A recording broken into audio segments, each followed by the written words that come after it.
એક મોટા જંગલમાં એક ઊંટ અને એક શિયાળ રહેતા હતા. બંને ગાઢ મિત્રો હતા.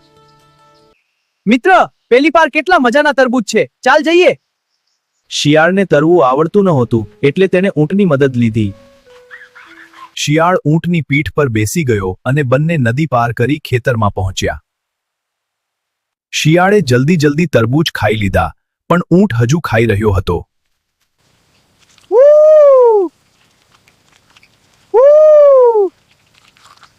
અરે અવાજ ના કર, ખેડૂત આવી જશે. મને તો જમ્યા પછી ગાવાની આદત છે. ખેડૂતના મારથી ઊંટ દુખી થયો. બંને પાછા નદી પાર કરવા નીકળ્યા. અરે, હું ડૂબી જઈશ. મને પણ જમ્યા પછી ડૂબકી લગાવવાની આદત છે. મિત્ર, મને માફ કર, મારી ભૂલ થઈ ગઈ. જેવા સાથે તેવા.